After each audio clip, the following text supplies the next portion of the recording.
যুগ সচেতন আলেমে দ্বীন এবং দাঈ ইলাল্লাহ গড়ে তোলার সবচেয়ে সুপ্রতিষ্ঠিত এবং নানা বৈশিষ্ট্যে মণ্ডিত এক অনন্য দ্বীনী শিক্ষা প্রতিষ্ঠান জামিয়া দারুল মাআরিফের 40 বছর পূর্তি উপলক্ষে বা 40 বছর পূর্তির এই গুরুত্বপূর্ণ আনন্দঘন মুহূর্তে জামিয়ার আজকের বার্ষিক মাহফিলে আমার উপস্থিত হওয়ার এবং উস্তাজুল উলামা বাংলাদেশের এই মুহূর্তের সবচেয়ে প্রবীণ উলামায়ে কেরামের মধ্য থেকে অন্যতম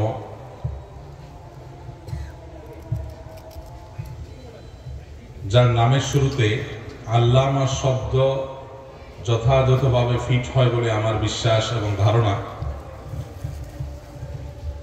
সেই ক্ষণজন্মা দাঈ ইলাল্লাহ এবং মুজাদ্দিদ মাদ্রাসা শিক্ষা সিলেবাসের ক্ষেত্রে যার তাজদীদ এবং সংস্কারমূলক কাজ যুগ যুগ ধরে দেশের উলামায়ে কেরাম স্মরণ রাখতে হবে তাদের আল্লামা সুলতান যৌক আন-নাদভী হাফিজাহুল্লাহ ওয়া রাআহ। আল্লাহ সুবহানাহু ওয়া তাআলা হযরতের ছায়াকে আমাদের উপরে দীর্ঘায়িত করে দিন। আমরা যখন হাটহাজারী মাদ্রাসায় পড়ি ওই সময় মাঝে মধ্যে হযরতের সাক্ষাৎ লাভের আশায় ছাত্র জীবনে আমরা মাঝে মধ্যে দারুল মাআরিফ আসতাম। হযরতের ছাত্রত্ব কিংবা সোহবত এর কোনোটিরই সেই সৌভাগ্য আমার হয়নি, তবে এক নজর দেখার জন্য আমরা ছাত্র জমানায় ভিড় করতাম, আসতাম, মাঝে মধ্যে দেখার এক দুবার কামরায় উপস্থিত হওয়ার সুযোগ হয়েছিল। এরপরে যখন দারুল ইরশাদ মাদ্রাসার শিক্ষকতায় ছিলাম তখন মাঝে মধ্যে হযরত মাওলানা সালমান নাদভী হাফিজাহুল্লাহর সাথে মাঝে মধ্যে আসার সুযোগ হয়েছে। যেহেতু আজকের অডিয়েন্সের বেশিরভাগই হলেন মাদ্রাসার তোলাবা, আর সেই সাথে আমাদের সাধারণ শিক্ষার্থী ভাইরা, সাধারণ দিনদার ভাইরা আছেন, আমি শুনেছি যে পর্দার আড়াল থেকে আমাদের মা বোনরা অনেকে শুনছেন। তো আমি মূলত মাদ্রাসার আমার প্রাণপ্রিয় তালেব ইলমদেরকে লক্ষ্য করে কিছু কথা আরজ করতে চাই হযরতের সামনে।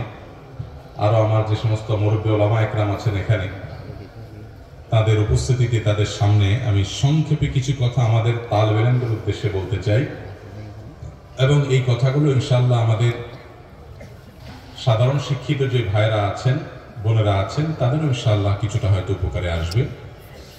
খুবই অল্প সময় আছে আমাদের হাতে, এই অল্প সময়ের মধ্যে আল্লাহ সুবহানাহু ওয়া তাআলা কিছু উপকারী কথা আমাকে বলার তৌফিক দান করুন। সম্মানিত উপস্থিতি, আমার প্রিয় তালেব ইলম ভাইরা, এমন একটি সময় আপনারা মাদ্রাসায় ভর্তি হয়েছেন, পড়াশোনা করছেন, আলেম হওয়ার স্বপ্ন নিয়ে সামনে অগ্রসর হচ্ছেন, যে সময়টা নানা কারণে খুবই গুরুত্বপূর্ণ। এমন একটা সময় আপনারা দ্বীনী ইলম হাসিল করার জন্য মাদ্রাসার চৌহদ দিতে এসেছেন, যে সময়টাতে বাংলাদেশের সর্বস্তরের মুসলমানদের অত্যন্ত কঠিন একটি সময় তারা পার করছে। এদেশের সংখ্যাগরিষ্ঠ মুসলমানদেরকে নানা সময়, সে ব্রিটিশ আমল থেকে নিয়ে আজও পর্যন্ত সব সময় কোণঠাসা করে রাখার একটা প্রচেষ্টা দীর্ঘদিন থেকে অব্যাহত আছে। সেটা দিন দিন আমাদের বুকের উপরে, এদেশের মুসলমানদের বুকের উপরে জগদ্দল পাথরের মতো চেপে বসেছে। এই জন্য এদেশের মুসলমানরা সংখ্যায় বেশি হলেও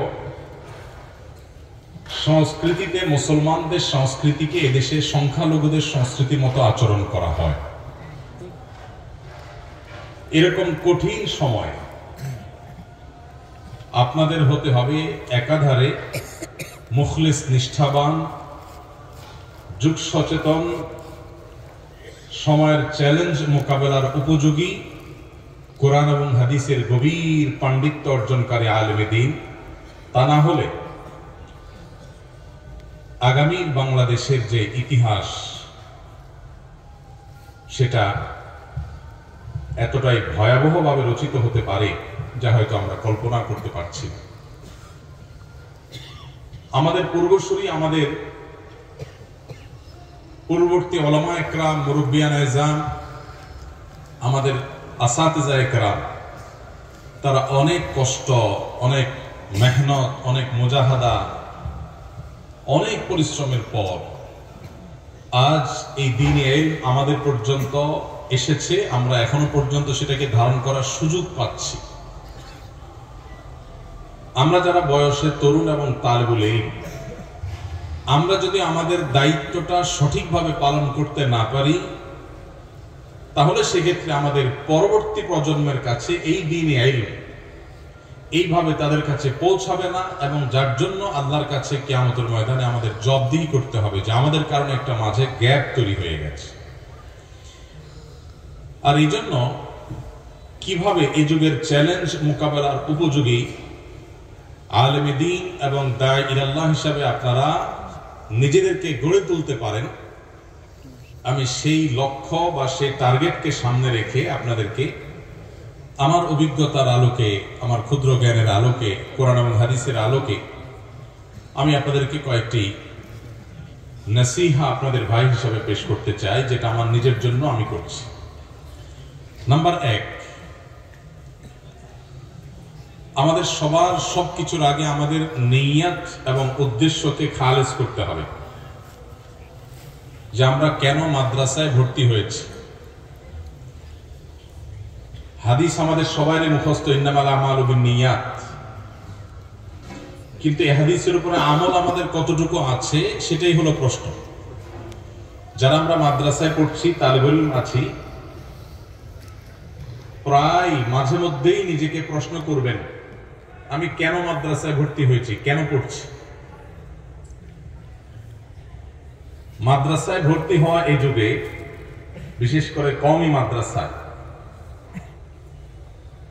এটা তো এই যুগে নিজেকে আল্লাহর রাহে কোরবানি করার মতো সামাজিক স্বীকৃতি নেই, তেমন কোনো সুযোগ সুবিধা নেই। সমাজের মধ্যে থেকেও দ্বীপের বাসিন্দার মতো একটা অবস্থা এদেশের মাদ্রাসা শিক্ষার্থীদের, ওলামা একরামের, যেটি আমি একটু আগেই বলছিলাম, যে ব্রিটিশ আমল থেকে এদেশের সংখ্যাগরিষ্ঠ মুসলমানদেরকে যে কোণঠাসা করে রাখার এক চেষ্টা অব্যাহত আছে, সেটা দিন যত অতিক্রম করছে আরো প্রকট আকার ধারণ করছে। এরকম কঠিন সময়ে আপনি মাদ্রাসার চৌহদ্দিতে কেন এলেন, স্কুলে না গিয়ে? আপনি কেন মাদ্রাসায় পড়ছেন? আপনার এই প্রশ্নের সঠিক এবং সদুত্তর আপনার নিজেকে দিতে হবে। আমাদের উদ্দেশ্য এবং নিয়তগুলোকে খালিস করতে হবে। মাদ্রাসায় পড়ার মতো এরকম ত্যাগ, এরকম কোরবানির পরও আমাদের উদ্দেশ্যের মধ্যে অনেক সময় ভেজাল থাকে।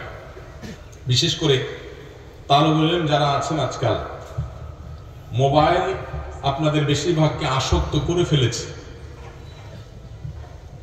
এইরকম একটা কঠিন সময়ে একটা ব্যাধি আমাদের তালেবুল ইলমদের মধ্যে দেখা যায়, সেটা হলো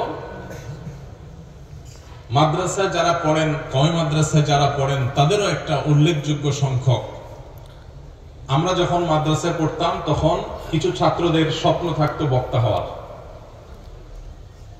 মেশকাত দাওরা থেকেই তারা বক্তৃতার ট্রেনিং দেওয়া শুরু করতেন, কানে হাত দিয়ে ওয়াজ করা শুরু করতেন, খুতবার চর্চা করা শুরু করতেন, এখনো হয়তো আছে। নতুন করে আজকের বাস্তবতায় যেটা যুক্ত হয়েছে সেটা হলো কিভাবে ভাইরাল হুজুর হওয়া যায়।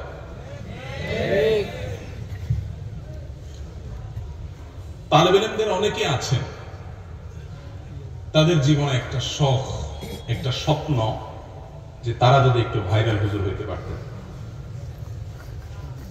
তাদেরকে যদি সবাই চিনত, তারা যদি জনপ্রিয় হতে পারতেন, পপুলার হতে পারতেন, যেদিকে যাবে মানুষ ভেঙে চলে পড়বে, ফেসবুক ইউটিউবে তাদেরকে খুললেই দেখা যাবে। এই কথাগুলো আপনাদের সামনে আমি যখন বলছি, আমি নিজেই মূলত সেই জায়গাটায় আছি। আমি নিজে থেকে সেই কথাটা আপনাদেরকে বলার উদ্দেশ্য হলো,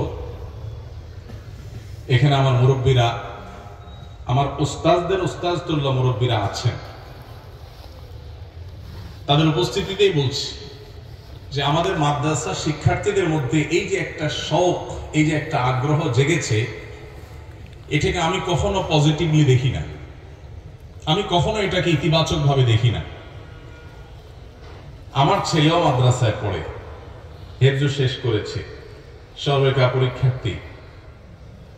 আলহামদুলিল্লাহ, সচেতন ভাবে সজ্ঞানে আমার ছেলেকে, তারপরে যে ছেলেটা আছে, কয়েকটা ছেলে আছে আমার, তাদের কাউকে কখনো ক্যামেরার সামনে তারা যেন না আসে, মিডিয়ার সামনে যেন তারা না আসে, সোশ্যাল মিডিয়াতে যেন তাদের বিচরণ না হয়, এ ব্যাপারে আমি, আমার পরিবার, আমরা খুব সচেতন, খুব সতর্ক।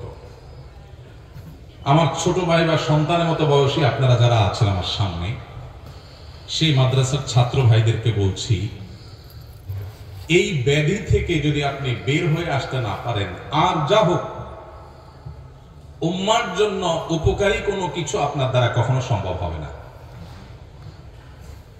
আপনার নিয়তের ভেজাল এখান থেকে শুরু হবে। যদি আপনি চিন্তা করেন আমাকে প্রসিদ্ধ হতে হবে, ভাইরা আমার, আমি প্রসিদ্ধ হয়ে গেছি, কিন্তু এর পেছনে যে কোনো মেকানিজম, কোনো সুদূর প্রসারী প্ল্যান পরিকল্পনা ছিল, ব্যাপারটা তা না। এটা প্রায় পুরোটাই আল্লাহ রাব্বুল আলামিনের ইচ্ছা, পুরোটাই আল্লাহ তাআলার ইচ্ছা। এখানে প্ল্যান প্রোগ্রাম করে কোনো পরিচিতি আমি অর্জন করিনি। আমার নিজের যে সব নিয়ত খালেস আছে তা বলছি না, আমি শুধু এইটুকু বলছি যে এইটার জন্য আলাদা কোনো চেষ্টা করা, এবং তালেব ইলমদের মধ্যে এই যে বিশেষ করে উপরের জামাতগুলোতে ওঠার পর থেকে আজকাল তো যে গ্রিন স্ক্রিন দিয়ে আপনার মাহফিলের ব্যানার লাগায়া বক্তা সাজার বিভিন্ন নাটক, আপনারাও জানেন না? কিভাবে জানেন? কিভাবে দেখছেন আপনারা? তার মানে সব মোবাইলে আসক্ত। আমি কোথাও গেলে, বিশেষ করে ছোট বাচ্চা কাচ্চাকে কেউ নিয়ে আসলে যদি বলে যে হুজুর আপনাকে চিনি, তাই বলে আমাকে চিনি, ওর জিন্দিগিতে তাহলে বরবাদ। কারণ আমাকে কোনো বাচ্চা মানুষ চেনা মানে ওর লাইফ বরবাদ হয়ে গেছে। এর মানে এই ছেলে মোবাইলে আসক্ত, তো লক্ষণ খারাপ। মা বাপ তো মনে করে এটা বললে আমি খুশি হয়ে যাব, তার বাচ্চা আমাকে চিনে। আমার বাচ্চা, আপনার বাচ্চা আমাকে চিনে, এর মানে হলো আপনি দায়িত্বশীল অভিভাবক না, আপনি আপনার বাচ্চাকে মোবাইলে আসক্ত করে ফেলেছেন। আলহামদুলিল্লাহ, আমি আমার বাচ্চাদেরকে মোবাইল থেকে দূরে রেখেছি, এখনো পর্যন্ত তারা দূরে, অনেক বড় হয়ে গেছে বয়সে, এখনো পর্যন্ত মোবাইল থেকে দূরে তারা, আলহামদুলিল্লাহ। সামনে কি হবে যায় না, এখনো পর্যন্ত চেষ্টা করছি। ভাইরা আমার, এই জন্য আপনাদের নিয়তগুলোকে, আমাদের নিয়তগুলোকে খাঁটি করতে হবে। ভাই, কি নিয়ত হবে? আমার সাধারণ শিক্ষিত ভাইরা যারা আছেন, পর্দার আড়াল থেকে যে সমস্ত মা বোনরা শুনছেন, আপনাদেরকে বলছি, ছেলেকে মাদ্রাসায় ভর্তি করে আলেম বানাবেন কেন? উদ্দেশ্য কি? অনেক মায়েরা আছেন সন্তানকে ভাইরাল হুজুর বানাতে চান, যে তার সন্তান পপুলার আলেম হবে। আপাত দৃষ্টিতে শুনতে মনে হয় যে খারাপ কি, কিন্তু এটার পেছনে দুনিয়াবি গন্ধ আছে, এটার পিছনে ভয়ঙ্কর একটা রোগ আছে, ব্যাধি আছে। আমার ছাত্র ভাইরা যারা শুনছেন, তারা হয়তো মনে করবেন ভাই নিজে ভাইরাল হয়ে গেছেন, তো এখন আর আমাদের ভাইরাল হওয়াটা চান না।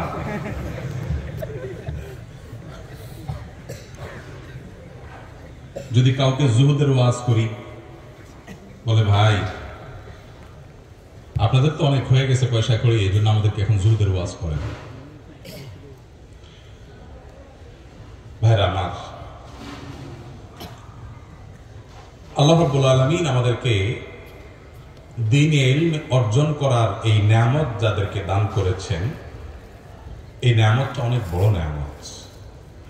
শয়তান এটাকে নষ্ট করার জন্য সবচেয়ে বেশি যে অস্ত্র ব্যবহার করে সেটা হলো আমাদের নিয়তের ভিতরে ভেজাল ঢুকাই দেওয়া। এই জন্য আমাদের নিয়তগুলো খাঁটি হইতে হবে। আমি বলছিলাম যে সমস্ত মা বাবা, এখানে অনেক জেনারেল শিক্ষিত ভাইয়েরা আছেন, মুরব্বীরা আছেন, মায়েরা পর্দার আড়াল থেকে শুনছেন, তাদেরকে বলছি সন্তানদেরকে মাদ্রাসা ভর্তি করাবেন। আপনার উদ্দেশ্য হবে যে আপনার সন্তান মাদ্রাসায় কোরআন এবং হাদিস শিখে সে খাঁটি মুসলমান হবে, মুত্তাকি হবে, আল্লাহ ওয়ালা হবে, পরহেজগার হবে, আল্লাহকে চিনতে পারবে এবং সে যা শিখবে জানবে সেটা দাওয়াত মানুষকে দিবে। মাশহুর হওয়া, প্রসিদ্ধ হওয়া, পপুলার হওয়া, জনপ্রিয় হওয়া, জনপরিচিত হওয়া এটা জরুরি না। আল্লাহ সুবহানাহু ওয়া তাআলা কাউকে দিয়ে যদি মুসলিম মিল্লাতের খেদমত নিতে চান, তার মাশহুর হওয়া জরুরি না। হাজার লাখো অগণিত মাশহুর হওয়া ছাড়া দুনিয়াতে দ্বীনের খেদমত মাশহুরদের চাইতে অনেক বেশি করে গেছেন। আল্লাহর কাছে মাকবুল অনেক বেশি আছে। বিশেষ করে সোশ্যাল মিডিয়ার এই সময়টাতে আমাদের মাদ্রাসার ছাত্র ভাইদেরকে এই কথা বোঝানো বড় কঠিন। আমার যদি সুযোগ থাকতো একজন একজন করে তালেবে ইলমকে ধরে আমি বোঝাতাম যে আল্লাহর ওয়াস্তে এই জনপরিচিতির যে ব্যাধি, বিশেষ করে এটার খাহেশ, এটার যে স্বপ্ন, এটার যে শৌক, এটা আল্লাহি আমাদের নিয়তগুলোকে ধ্বংস করে দেয়, আমাদের মধ্যে বদনিয়তি ঢুকায় দেয়, আমাদের উদ্দেশ্যের মধ্যে ভেজাল ঢুকায় দেয় এবং উদ্দেশ্য যখন ভেজাল হয়ে যায় কর্ম বা আমলও ভেজালযুক্ত হয়ে যায়। এই জন্য আপনাদের প্রতি আমার প্রথম অনুরোধ, যদি আপনারা এই যুগের চ্যালেঞ্জ মোকাবেলার উপযোগী আলেম এবং দায়ী হতে চান, সর্বপ্রথম শর্ত হলো নিয়তকে খালেস হতে হবে। আমি এই ইলম দিয়ে মানুষের কাছে বাহবা পাওয়া, মানুষের সামনে যাওয়া, মানুষ আমাকে শুনবে, অনুসরণ করবে, এগুলো আমার মাকসাদ হবে না। আমার মাকসাদ হবে আমি নিজে ভালো মানুষ হব, ভালো মুসলিম হব, ভালো মুত্তাকি হব, ভালো আল্লাহওয়ালা হব, আল্লাহর সাথে তাআল্লুক হবে, কোরআন হাদিসের জ্ঞান আমার অর্জন হবে, সেই জ্ঞান দ্বারা নিজেকে সাজাবো, সমাজের মানুষের উপকার নিয়ে আমি ভাববো, চিন্তা করব, অন্যদেরকে দাওয়াত দিব। এটা আমার উদ্দেশ্য। আল্লাহ সুবহানাহু ওয়া তাআলা যদি এই উদ্দেশ্য পূরণের জন্য আমাকে মাশহুর করেন, আলহামদুলিল্লাহ। আল্লাহ যদি গায়রে মাশহুর রেখে আমার খেদমত দিতে চান, তাও আলহামদুলিল্লাহ। আল্লাহ যেটা আমার জন্য কল্যাণের সেটা করেন। আমার উদ্দেশ্য কোনো মাশহুর হওয়া নয়। আল্লাহ তাআলা আমাদেরকে এরকম নিয়তগুলোকে খালিস করার তৌফিক দান করুন, আমিন। ভাইরা আমার, খুব বেশি কথা বলার সুযোগ নাই, অনেক অল্প সময় আমার হাতে। আমি দ্বিতীয় পয়েন্টে চলে যাচ্ছি, সেটা হলো এই যুগে আমাদের মাদ্রাসার ছাত্র ভাইদের মধ্যে ইলমি সালাহিয়াত, একাডেমিক যোগ্যতা, এটাকে খুব বেশি বলিষ্ঠ করতে, শক্ত করতে এবং শানিত করতে দেখা যায় না, খুব কম। আমাদের অনেক ছাত্র ভাইরা আছেন যারা মাশাআল্লাহ অনেক মেধাবী, তারা চেষ্টা করলেই তারা অনেক বড় কিছু হতে পারে। ছাত্র জীবনে আমার একটা প্রিয় কিতাব ছিল তালিমুল মুতাআল্লিম। এখন এটা নেশাবে আছে কিনা জানি না, আমাদের সময় ছিল, এখনো আছে আলহামদুলিল্লাহ। তালিমুল মুতাআল্লিম এই কিতাবটা সবসময় আমার সাথে থাকতো ছাত্র জীবনে। আর এই কিতাবের উপর একটা শের আমি লিখে রেখেছিলাম আমার হাতে। সেটা হলো ওয়ালাম আরা ফি উয়ুবিন নাসি আইবা কানাসিল কাদিরিন আলা তামামি। একজন মানুষ অনেক বড় মানুষ হতে পারে, অনেক যোগ্য মানুষ হতে পারে, কিন্তু তার কোতাহির কারণে, তার অলসতার কারণে, তার দুর্বলতার কারণে, তার নিজের ত্রুটির কারণে সে সেই জায়গায় যেতে পারলো না। এর চাইতে বড় অভাগা, হতভাগা, এর চাইতে বড় দোষী আর কেউ হতে পারে না। নবুয়তের রাস্তা বন্ধ হয়ে গেছে, নবী আর আসবেন না, সাহাবী হওয়ার সুযোগ আর নাই, কিন্তু যুগের ইমাম, আল্লামা, মুজাদ্দিদ, এই জায়গাগুলোকে শেষ হয়ে গেছে না? কিয়ামত পর্যন্ত এই জায়গাগুলো ফিল আপ হওয়ার সুযোগ আছে। তাহলে আমি সেই জায়গায় যাওয়ার জন্য আমার একাডেমিক যোগ্যতাটা হলো ফাউন্ডেশনের মতো, অর্থাৎ দর্শে কিতাবগুলো হল করে শুধুমাত্র কিতাব না, পুরো বিষয়কে ভালোভাবে রপ্ত করে তারপর সামনে অগ্রসর হওয়া, এটা হলো সিঁড়ির মতো। আপনি একটা সিঁড়িতে ভালো করে শক্ত করে যদি দাঁড়াতে পারেন, তাহলে আরেকটা সিঁড়িতে আপনি পা রাখতে পারবেন। আর যদি প্রথম সিঁড়িতে পা রাখার পর আপনি দুর্বল ভাবে দাঁড়ান, শক্তভাবে দাঁড়াইতে না পারেন, শরীরের ভারটাকে ভালো করে ওখানে আপনি প্রতিষ্ঠিত করতে না পারেন, তাহলে পরের সিঁড়িতে যেতে পারবেন না। এভাবে একটা একটা সিঁড়ি পার হয়ে মানুষ উপরে যেতে হয়। আপনি যদি এই যুগে বাংলাদেশের মুসলমান সহ গোটা বিশ্বে মুসলমানদের যে কঠিন দুরবস্থা চলছে, এই দুরবস্থায় আপনি কান্ডারির ভূমিকা যদি অবতীর্ণ হতে চান, আপনি যদি এই যুগের চ্যালেঞ্জ মোকাবেলার জন্য উপযোগী দাঈ আল্লাহ হতে চান, তাহলে আপনার একাডেমিক যোগ্যতা, দর্সি কিতাবগুলো হল করার বিষয়টাতে আপনাকে সবচেয়ে বেশি মনোযোগী হতে হবে। আমি আমার ছাত্র জীবন সম্পর্কে কথার ফাঁকে ফাঁকে দু চারটা কথা আপনাদেরকে বলবো, এই গল্পগুলো শুনুন আপনাদেরকে উৎসাহিত করবার জন্য। আমি ছাত্র জীবনে যশোর জামিয়া ইসলামিয়া যখন পড়ি, আমার মনে আছে আমি সাইকেলে করে যেতাম আর আসতাম। ওই সাইকেলে করে যাওয়ার সময়ও যে মহল্লা দিয়ে যেতাম, খুব একটা গাড়ি ঘোড়া ছিল না, সকালে ঘুরে যেতাম। তখনও মাঝে মধ্যে সম্ভবত মেশকাত জামাতের সময় নুখবাতুল ফিকার, এটা আমার ছোট কিতাব ছিল, ওইটা এরকম খোলা রেখে পড়তে পড়তে যেতাম। মাঝে মধ্যে একটু দেখতাম, আবার বন্ধ করে নিতাম, আবার ওটা ফিকির করতে করতে যেতাম। ইস্তেমার ময়দানে গেছি, আমার মনে আছে নেব্রাস পুরা কিতাবের হিফজ করেছি আমি, শুরু থেকে শেষ পর্যন্ত। সূরা আকায়েদের কিসের নেব্রাস পুরাটা আমি শেষ করেছি এবং মুখস্থ করেছি, এবং সেটা উল্লেখযোগ্য অংশ ইস্তেমার ময়দানে। আমাদের এখন ছাত্র ভাইরা ওই যে ভাইরাল রোগে আগে থেকে ধরে, মনে করে যে সুরটা দরকার, চেহারাটা দরকার, সুন্দর ছবি দরকার, মেকআপ করা দরকার, ক্যামেরা বোঝা দরকার, ফেসবুক শিখা দরকার, এগুলো শুরু থেকে শুরু করে দেয়, এবং এর কারণে আমাদের ধ্বংস শুরু হয়ে যায়। এই জন্য আপনাদের প্রতি আমার অনুরোধ, দর্সি কিতাবের প্রতি আপনাদের মনোযোগের বাইরে এই মুহূর্তে আর কোনো দিকে মনোযোগ দেওয়ার দরকার নেই। পরিপূর্ণ মনোযোগ দেন, এটা হলো আপনার ফাউন্ডেশন। এটার ভিত্তি যদি মজবুত হয়, তাহলে এটার উপরে অনেক বড় বিল্ডিং হতে পারে। আর এই ফাউন্ডেশন যদি দুর্বল হয়, আপনার বাহ্যিক যোগ্যতা যতই হোক না কেন, আপনি কখনো উম্মার বড় কোনো খেদমত আপনি করতে পারবেন না। এই জন্য আপনাদের প্রতি আমার দ্বিতীয় অনুরোধ হলো, আপনারা আপনাদের দর্সি কিতাবগুলোর প্রতি, ক্লাসের বইয়ের প্রতি, সাবজেক্টের প্রতি আপনাদের সবচেয়ে বেশি মনোযোগ হবে। অন্য বিষয়ের প্রতি মনোযোগ যেন এই মুহূর্তে ছাত্র জীবনে খুব বেশি না হয়।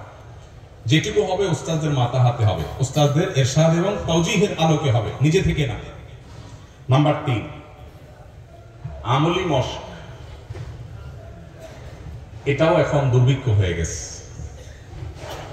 আমাদের ছাত্র ভাইয়েরা যদি তাদের ব্যক্তিগত আমলের ক্ষেত্রে তারা ভালো করতে না পারেন, তারা কখনো উম্মার কান্ডারি হতে পারবেন না।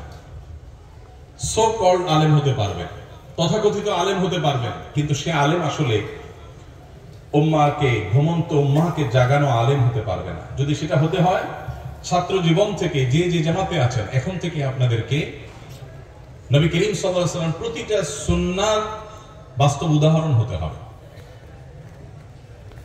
আমি যখন হাতিয়াতে পড়েছি মাদ্রাসায়, তখন নাহবীর পড়ি, আমার মনে আছে। হাতিয়া হুজুর রহমতুল্লাহের কাছে নাহবীর কিতাবটা সরাসরি পড়ার সৌভাগ্য আমার হয়েছে। আমার তখন মনে পড়ে, আমি অনেক ছোট ছিলাম তখন, ফয়জুল উলুম হাতিয়া মাদ্রাসার ছাত্রদের প্রায় শতভাগ ছাত্ররাই তাহাজ্জুদ গুজার ছিলেন। তাহাজ্জুদ ছাড়া কোনো ছাত্র মাদ্রাসায় এটা তাসাব্বুরও করা যেত না, এবং এটার জন্য কোনো উস্তাদ কোনোদিন ডাকতেন না। আমি দেখি নাই কোনো উস্তাদ তাহাজ্জুদের জন্য ছাত্রদেরকে ডাকছেন। কিন্তু তাহাজ্জুদের সময় প্রথম আমি যখন নতুন গেছি, দেখলাম যে সবাই উঠে যায়, আমি একা শুয়ে থাকি। এরপর আমারও আদত হয়ে গেল, দেখলাম যে শতভাগ ছাত্ররা তাহাজ্জুদে উঠে গেছে, এবং ভোর রাতে যে রোনাজারি, যে কান্নাকাটি শোনা যেত, সেটা এখন বোধ হয় মাদ্রাসাগুলোতে শোনার বোরিং হয়ে গেছে। ভাইরা আমার, আল্লাহ রাব্বুল আলামিনের সাথে তাআল্লুক যদি তালেব ইলমি জামানা থেকে না হয়, এটা পরে খুব বেশি একটা হয় না। মায়ের পেট থেকে যদি কোনো সন্তান হাত পা নিয়ে না আসে, এই সন্তানের পরবর্তীতে আর হাত পা হয় না। মাদ্রাসার চৌহদ্দি থেকে যদি আমলি তরবিয়ত না হয়, তাহলে পরবর্তীতে এগুলো আর হয়ে ওঠে না খুব বেশি, ইল্লা মা রাহিমা রাব্বি। এই জন্য আপনাদের প্রতি আমার তৃতীয় অনুরোধ হলো আমলে জিন্দেগি করবেন। এখানে যারা তালেব ইলমরা আছেন, আমি একটা সার্ভে করতে চাই, যদি আপনারা মন খারাপ না করেন, আসাদা একরাম যদি মনে কষ্ট না নেন, সেটা হলো আজকে কি বার? শনিবার। এই যে বৃহস্পতিবার গেল মাত্র 2 দিন আগে, এই বৃহস্পতিবারে রোজা রাখা সুন্নত। এই রোজাগুলো কারা কারা রাখছেন ভাইরা? হাত তোলেন একটু। গত বৃহস্পতিবারে যারা যারা রোজা রাখছেন, আপনি কি মাদ্রাসায় পড়েন? হ্যাঁ, এই জন্য আপনি রাখছেন। বলেন মাদ্রাসা ভাইরা হাত তোলেন। বৃহস্পতিবারে, গত বৃহস্পতিবারে সুন্নত রোজা রাখছেন, মাস্তুন রোজা রাখছেন, আছে কই?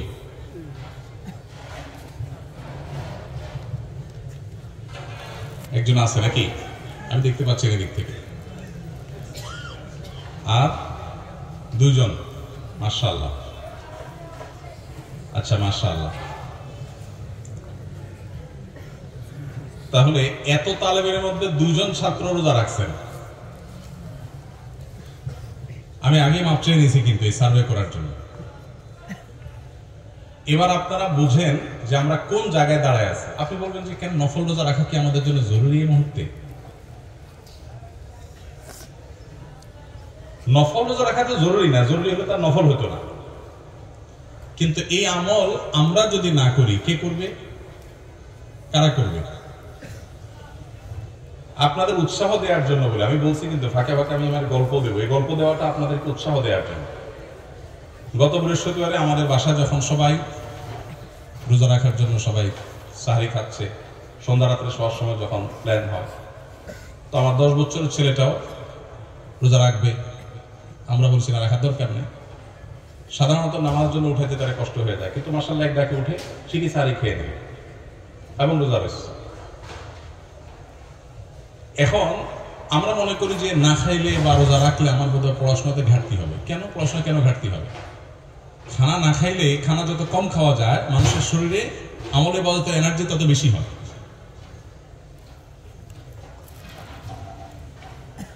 আমি এরকম যদি আরো অনেকগুলো আমল নিয়ে সার্ভে করি, আমার হাতে সময় নাই, তাহলে আমাদের প্রকৃত চিত্রটা ফুটে উঠবে।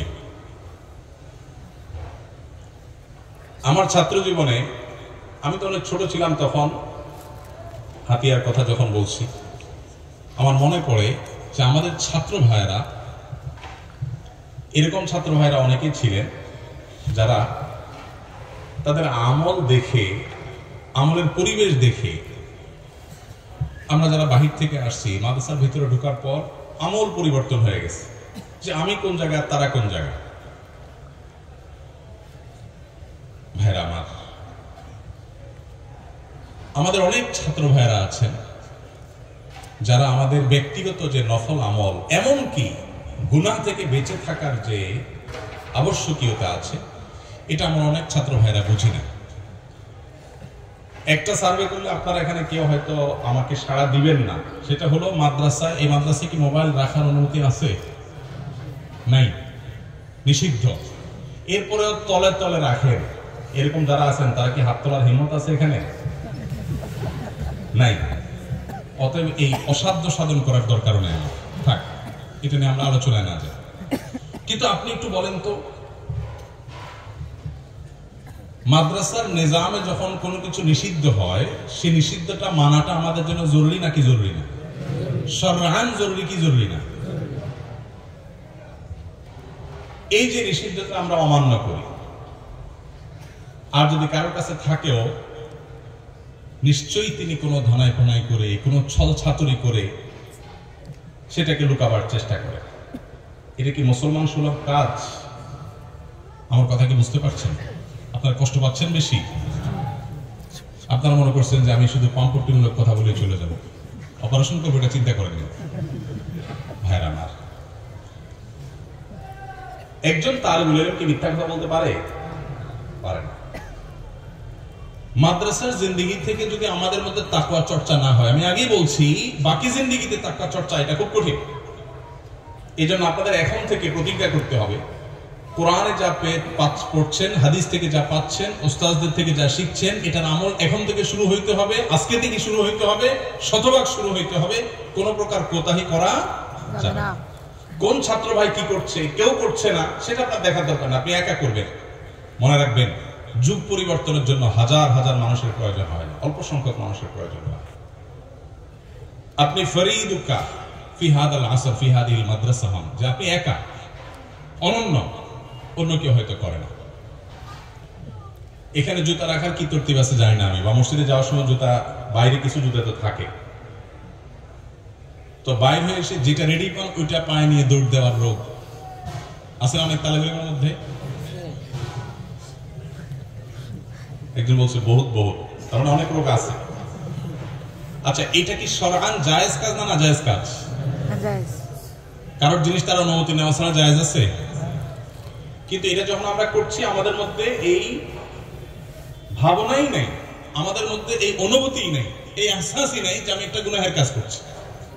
এরকম বহু গুনাহ আমি তালেব ইলম হয়ে করছি, আর এই গুনাহের সমুদ্রের মধ্যে নিমজ্জিত থেকে আমি উম্মার কান্ডারি হওয়ার চিন্তা করছি। ওয়াল্লাহি এটা দিবা স্বপ্ন।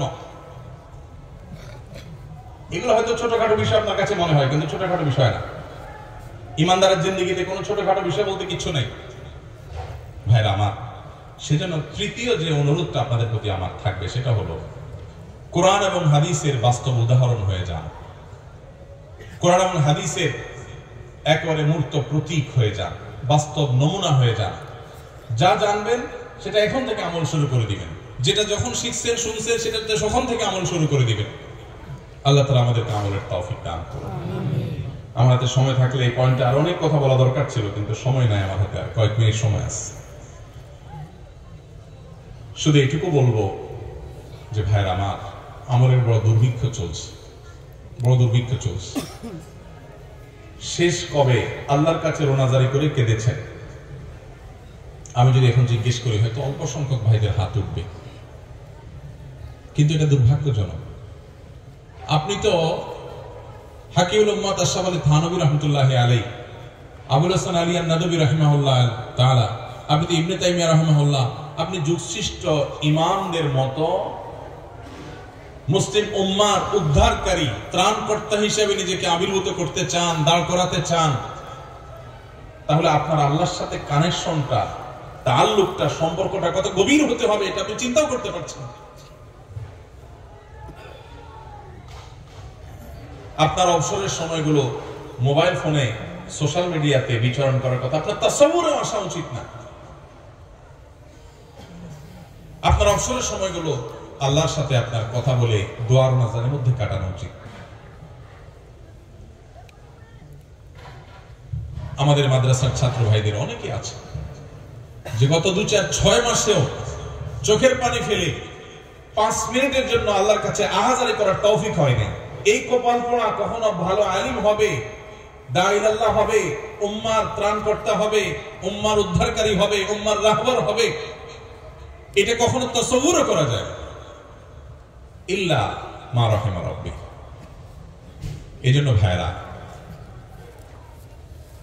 যদি আমার আবারও পেছনে ফেরার সুযোগ থাকতো, জীবনের যদি কোনো ব্যাক গিয়ার থাকতো, গাড়ির যেরকম ব্যাক গিয়ার আছে, জীবনের যদি কোনো ব্যাক গিয়ার থাকতো, তো আমি আবার একটু তালেব ইলম হওয়ার চেষ্টা করতাম, আবার একটু পেছনে আসার চেষ্টা করতাম, আবার আমার তালেব ইলমি জিন্দেগিটাকে, আমার এই ফাউন্ডেশনকে আরো মজবুত করে তারপর দাঁড় করানোর চেষ্টা করতাম, যদি আমি সে সুযোগ পেতাম। আপনাদের হাতে এখনো সুযোগ আছে, এটা এখনো শেষ হয়ে যায় নাই। আল্লাহর ওয়াস্তে এটাকে হেলায় হারাবেন না।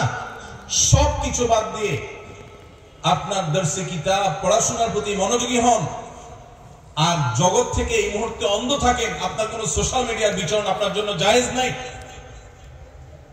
আপনার জীবনকে ধ্বংসের জন্য ফেসবুক, ইউটিউব এবং এই স্মার্টফোনের যে বিচরণ, এর মধ্যে এটা আপনার জীবনকে ধ্বংসের জন্য যথেষ্ট হয়ে যাবে।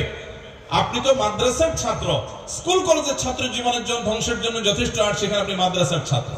চোখের গুনাহ যেখানে প্রতি মুহূর্তে মুহূর্তে হওয়ার আশঙ্কা, যেখানে আপনার সেই সেফটি বেল্ট এখন এত মজবুত হয়ে পারে নাই, আপনি এখনো যুবক মানুষ, তরুণ মানুষ, নিজেকে নিয়ন্ত্রণ করার ক্ষমতা এতটা এখনো হয় নাই, এই মুহূর্তে আপনার জন্য এই জগতে প্রবেশ করাই জায়েজ নাই, এটা আপনার জীবনকে ধ্বংস করার নামান্তর। কিন্তু আমি জানি এই কথা আমাদের অনেকেরই অন্তর গলবে না। আমাদের কাছে মনে হবে এই বেটা নিজে ফেসবুক হুজুর আমাদেরকে ষড়যন্ত্র করে এখান থেকে দূরে রাখতে চায়। এটা তো আপনারা মনে করেন। আপনারা অনেকে শুনলে অবাক হবেন, আমার ফোনে ফেসবুক বা ইউটিউবের অ্যাপ এটা নাই, এটা থাকে না। পিসিতে কম্পিউটারে যতক্ষণ সুযোগ হয় ততক্ষণ। আমাদের মাদ্রাসার ছাত্রদের যদি বদহালি হয় তাহলে এই উম্মার আশার আর কোনো জায়গা থাকবে না, শেষ। আপনারাই তো নবী করিম সাল্লাল্লাহু আলাইহি সাল্লামের ওয়ারিস হবেন। নবী করিম সাল্লাল্লাহু আলাইহি সাল্লামের রেখে যাওয়া কাজের তার পতাকার ধারক আপনারা হবেন। তাহলে তার পতাকার ধারক হওয়ার উপযোগিতা যদি তৈরি করতে হয় তো এখন থেকে আপনার আল্লাহর সাথে তাআল্লুক মজবুত হইতে হবে। প্রতিটা হাদিসের প্রতিটা আয়াতের উপর আমল আপনার জীবনে আসতে হবে। এখন থেকে আপনার আখলাকটা হবে সুন্দর। আমি আইআইএসিতে একটা প্রোগ্রামে এসেছিলাম গত কয়েক মাস আগে, 2 মাস আগে সম্ভবত। অনেক প্রশ্ন লিখে দেয় ছাত্ররা, এর মধ্যে একটা প্রশ্ন লেখা ছিল, আপনারা কষ্ট পাবেন না, আমি নিজে মাদ্রাসার ছাত্র, আমি জীবনে স্কুলের চোহর দিতে যাই না, একেবারে ছোটবেলায় শুরুতে 1-2 ক্লাস হতে প্রাইমারি স্কুলে গেছি। লিখে দিয়েছে প্রশ্ন যে ভাই আমাদের ইউনিভার্সিটিতে মাদ্রাসা ব্যাকগ্রাউন্ডের ছাত্র যারা, মাদ্রাসা বলতে আলিয়া মাদ্রাসা হতে পারে, আলিয়া মাদ্রাসা থেকে বেশিরভাগ যায়, কমি থেকেও যায়, আর সবই তো আমাদের মাদ্রাসা, অতএব আমি পার্থক্য করছি না, মাদ্রাসার ছাত্র আলাল। তো লিখেছে যে মাদ্রাসা থেকে যারা আসে এই ছাত্র ভাইদের অনেকে দেখা যায় তাদের আচরণ খুব রূঢ়, খুব শক্ত আচরণ করে, রাত ব্যবহার করে। এটা তার চোখে পড়েছে। ওই যে সাদা কাপড়ে ময়লা একটু বেশি নজরে পড়ে, অন্য কাপড়ে ময়লা আছে কিন্তু এটা চোখে বেশি পড়ছে তাদের। এই প্রশ্ন পেয়ে আমি খুব লজ্জিত হয়ে গেছি, কারণ আমি তো মাদ্রাসার ছাত্র। আমাদের আখলাকগুলো বড় সুন্দর হতে হবে, আমাদের আমলগুলো বড় সুন্দর হতে হবে, আল্লাহর সাথে সম্পর্ক অনেক গভীর হতে হবে। আপনি যদি এই যুগের মুসলিম মিল্লাতের যে করুণ যে দুরবস্থা চলছে, ইমানের রূহ যে অবস্থা আছে, এই যুগে আমাদের কিছু কান্ডারির প্রয়োজন, কিছু দরদওয়ালা আলেম দায়ী প্রয়োজন। আল্লাহি সেই জায়গাগুলো পূরণ করতে হলে এখন থেকে আপনাকে আল্লাহ ওয়াদা করতে হবে, আপনাকে শপথ করতে হবে, আপনি কোন পথে যাবেন সিদ্ধান্ত নিতে হবে। আপনি যদি মানুষ হতে চান, ভালো আলেম হতে চান, আপনাকে এখন থেকে সিদ্ধান্ত নিতে হবে যে আমি কোন অবস্থাতেই আমার এই ট্র্যাকের বাইরে আমি এই মুহূর্তে যাব না। ছাত্র জীবনে আমি আমার পড়াশোনা, আমার আমল, আমার আখলাককে তারাক্কি করব, উস্তাদের মাথা হাতে থেকে আমি নিজেকে ভালো করার চেষ্টা করব। আমলের ক্ষেত্রে কোনো প্রকার ত্রুটি নিয়ে আমি সামনে অগ্রসর হব। আল্লাহ আমাদের সবাইকে তৌফিক দান করুন। অনেক দীর্ঘ আলোচনা, শুধু এই পয়েন্টেই 1 ঘন্টা আলোচনা করা দরকার ছিল, কিন্তু আমি আরো কিছু পয়েন্ট বলবো, এই জন্য সংক্ষেপে বলে যাই। একটা পর্যায়ে যখন আপনাদের পড়াশোনা শেষ হবে ইনশাআল্লাহ, উস্তাদের মাথা হাতে থেকে জাগতিক কিছু জ্ঞান আপনাদের অর্জন করতে হবে, বেসিক জ্ঞান অর্জন করতে হবে। এই বেসিক জাগতিক জ্ঞানগুলো যদি অর্জিত না হয় তাহলে যুগের চ্যালেঞ্জ মোকাবেলার উপযোগী দায়ী আপনি হতে পারবেন না। এই শূন্যতাটা পূরণের জন্য আপনার একাডেমিক পড়াশোনা শেষে অথবা উস্তাদদের মাথা হাতে থেকে ফাঁকে যখন যেভাবে সুবিধা হয় তখন আপনাকে সেগুলো অর্জন করতে হবে। ইংরেজি হলো আজকের পৃথিবীকে জানার জানালা। অতএব একটা পর্যায়ে গিয়ে, আগে থেকে না, ওই যে একাডেমিক পড়াশোনা ধ্বংস করে না, একটা পর্যায়ে গিয়ে আপনাকে ইংরেজি শিখতে হবে। যতটুকু শিখলে আপনি জগৎকে জানতে পারেন, আর জগৎকে যদি আপনি না জানেন তাহলে জগতের চ্যালেঞ্জ মোকাবেলার উপযোগী দায়ী হওয়ার কথা চিন্তাই করা যায়। এর পাশাপাশি অত্যন্ত গুরুত্বপূর্ণ বিষয় হলো সোহবত এবং তরবিয়ত, যেটা হারিয়ে গেছে। ভালো মানুষের সংস্রব এবং সান্নিধ্য, নেককার মানুষদের সোহবত। শয়তান আমাদেরকে নিরাশ করে দেয়। কার সোহবতে যাব? মানুষ আছে কেউ? মনে হয় যে সব নাখান্দা নালায়েক, এরকম একটা ভাব আমাদের মধ্যে আসে। এটা শয়তানের অনেক বড় একটা শয়তানি। যা আছে এর মধ্যে আমার কাছে যাকে মুত্তাকি, বেশি পরহেজগার মনে হবে, আমি তার সোহবত নিব। আমি তার সান্নিধ্য অর্জন করব, আমি তার সান্নিধ্যের সৌরভের মধ্যে থাকার চেষ্টা করব। এবং এর পাশাপাশি তিনটা জিনিস ছাড়া আমাদের জন্য, মাদ্রাসার ছাত্র তোলাবা আমাদের জন্য খুব বেশি জরুরি। এর একটা হলো অলসতা ছাড়া, আরেকটা হলো আরাম প্রিয়তা ছাড়া, আরেকটা হলো সম্পদের মোহ, এটা থেকে মুক্ত থাকা খুব বেশি জরুরি। অনেকেই আছে আমরা খুব অলস, আমরা পরিশ্রমী না, পরিশ্রম করতে চাই না। নবী করিম সাল্লাল্লাহু আলাইহি ওয়াসাল্লাম আল্লাহর কাছে পানা চাইতেন, আল্লাহুম্মা ইন্নী আউযু বিকা মিনাল আজজি ওয়াল কাসাল। আল্লাহ আপনার কাছে অলসতা থেকে পানা চাই।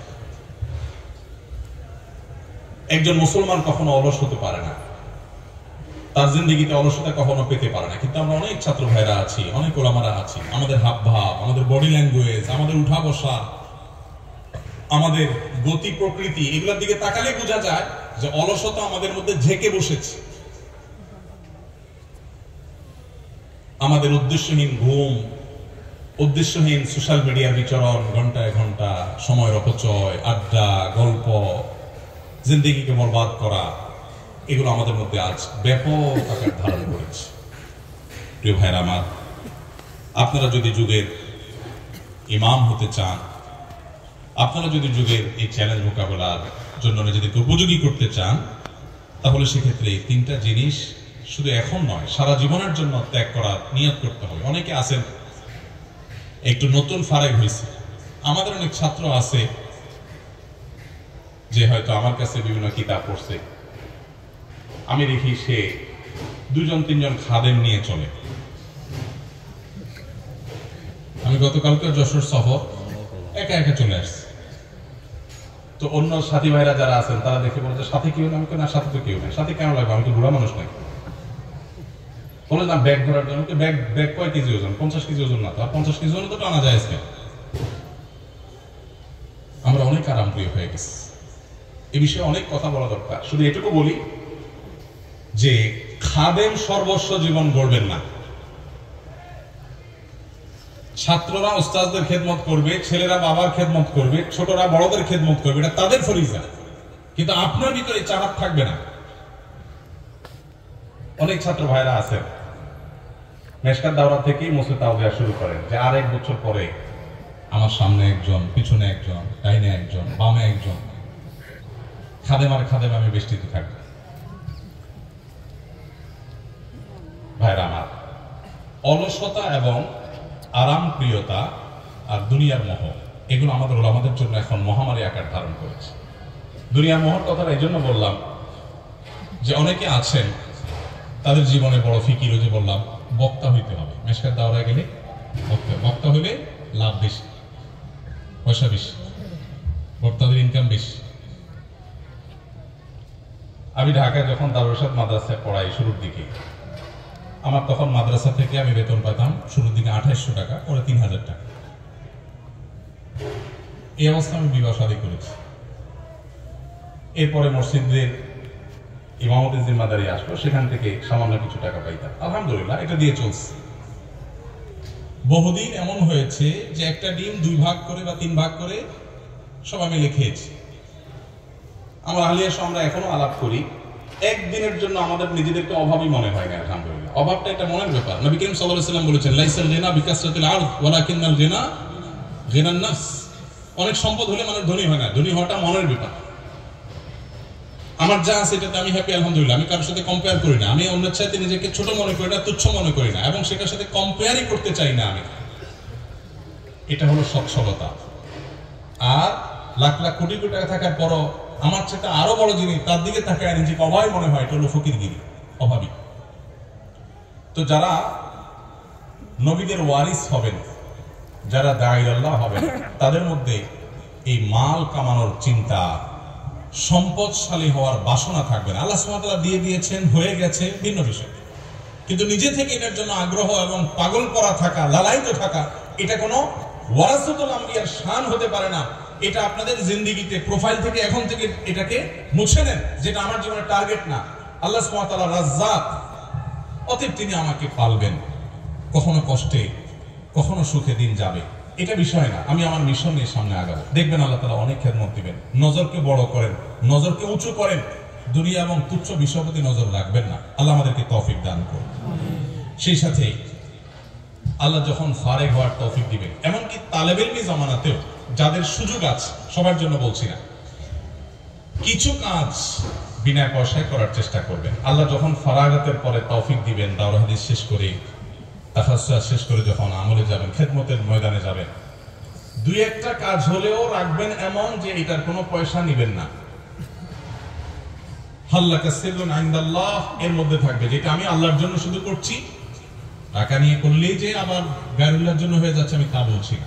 আমি বলছি যে কিছু কিছু সিক্রেট, কিছু কিছু সির আপনার নিজের মধ্যে রাখেন এবং কিছু কিছু কাজ করেন যেগুলো আপনি মানুষের কাছে প্রকাশও করবেন না। বিশেষ করে এই যুগের তালেবে ইলমদের, এই যুগের নতুন মুতাখাররিজ যারা আমরা, তাদের জন্য এই জিনিসটা আমার কাছে খুব গুরুত্বপূর্ণ মনে হয়। আমি ব্যাখ্যায় গেলাম না, সময় আমার হাতে একেবারেই নাই। এবং সেই সাথে কর্মজীবনে যখন যাবেন, আমি আমার ক্ষুদ্র অভিজ্ঞতার আলোকে বলছি, তখন দুনিয়াবী বিষয় মশওয়ারা করার জন্য আল্লাহর ভয় আছে, মুত্তাকি পরহেজগার, দুনিয়ার ব্যাপারে খুব ভালো বুঝেন এরকম হুঁশিয়ার মানুষদের পরামর্শ, তাদের আইডিয়াস, তাদের উপদেশ, অ্যাডভাইস, এগুলোকে গ্রহণ করবে। অনেক সময় আমাদের মাদ্রাসার ছাত্রদের, নবীন আলেমদের অনেকের মধ্যে এই রোগ দেখা যায় যে নিজেকে সর্বসর্বা মনে করেন। এখনো পর্যন্ত আলহামদুলিল্লাহ প্রতিটি পা ফেলার আগে আমি চেষ্টা করি, আমরা যাদের সাথে মশওয়ারা করাকে মুনাসিব মনে করি, তাদের সাথে মশওয়ারা করে তারপরে পা ফেলা। প্রতিটা পদক্ষেপ, ছোট বড় সিদ্ধান্ত যতটুকু সম্ভব হয় আমরা চেষ্টা করি মশওয়ারার বাইরে যেন পা না ফেলি। আমাদের তরুণদের মধ্যে, মাদ্রাসার ছাত্রদের মধ্যে, এমনকি মাদ্রাসার ছাত্রের বাইরেও জানা শিক্ষিত ভাইদের মধ্যে আজকাল পরামর্শ না করার একটা প্রবণতা আসছে। নিজের রায়, নিজের ফিকির, নিজের বুঝ, এটাকেই সর্বসর্বা আমরা মনে করছি। মাদ্রাসার ছাত্রদের জন্য এটা আরো বেশি জরুরি। এই জন্য যখন কর্মজীবনে প্রবেশ করবেন, বিশেষ করে নবীন ফারেগ আলেম যারা হবেন ইনশাআল্লাহ, তখন দুনিয়াবী বিষয়গুলো দুনিয়া খুব ভালো বোঝেন এরকম পণ্ডিত, আবার একই সাথে উনি মুত্তাকি পরহেজগার, এরকম মানুষদের মশওয়ারা করে চলবেন। দেখবেন ইনশাআল্লাহ আপনার জীবনে ভুল ভাল কম হবে, আল্লাহ তাআলা হেফাজতে রাখবেন। আল্লাহ মশওয়ারাতে বরকত রেখেছেন। ইস্তেশারা, ইস্তেখারা, এই দুটা জিনিস কন্টিনিউয়াসলি করে যেতে হবে। এবং সর্বশেষ দুটি পয়েন্ট বলতে চাই। তার একটি হলো, আল্লাহ রাব্বুল আলামিন যখন তৌফিক দিবেন ফারাগাতের পর, এমনকি তালেবে ইলমি জামানাতেও যখন ছুটিতে বাড়িতে যাবেন, পড়াশোনার থেকে একটু ফারাগতের সুযোগ পাবেন, এই সময়টাতে মানব সেবা করার চেষ্টা করবেন, খেদমতে খালকের চেষ্টা করবেন। আমরা যদি উম্মতের নেতৃত্বের আসনে আসতে চাই, তাহলে উম্মার জন্য সব দিক থেকে নিজেদেরকে মুফিদ প্রমাণ করতে হবে, উপকারী প্রমাণ করতে হবে। মানব সেবা বা খেদমতে খালকের জন্য পয়সার প্রয়োজন নাই। আমরা মনে করি যে টাকা পয়সা পাবো কই, সেবার জন্য তো টাকা দরকার, সেবার জন্য টাকার দরকার, সেবার জন্য মানসিকতা দরকার, ফিকির দরকার। আপনার মসজিদের আশেপাশে যে রাস্তাঘাটে ময়লাগুলো পড়ে আছে, দু চারজন লোক সাথে নিয়ে সেগুলো পরিষ্কার করা, পরিচ্ছন্ন করা শুরু করে দেন। এই যে একটা অভিযান শুরু করবেন, এটা হবে আপনার মানব সেবা। আমাদের নবী করিম সাল্লাল্লাহু আলাইহি সাল্লাম তিনি তার শৈশব থেকেই মানুষের সেবা করা, মানুষের খেদমত করার কাজে নিয়োজিত থাকতেন।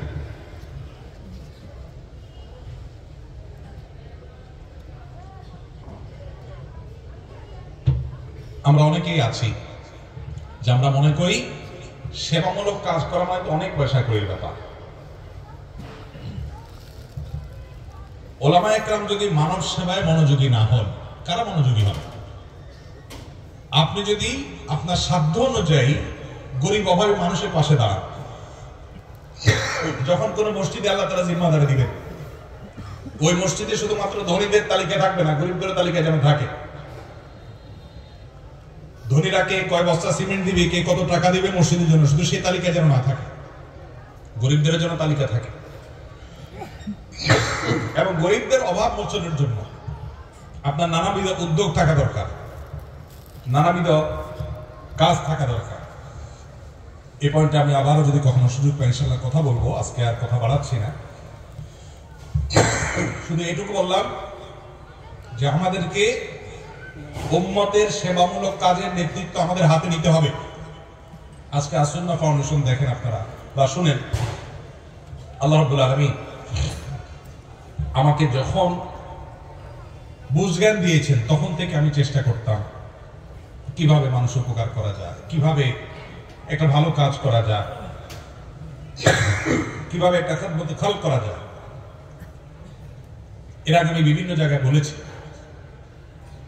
2006 বা 2007 সময় যখন সিডর হয়েছিল, সিডরে খুলনার একটা বিশাল অংশ জুড়ে যখন অনেক ক্ষয়ক্ষতি হয়েছে মানুষের ঘর বাড়ি ইত্যাদি, তখন আমি মণিপুরে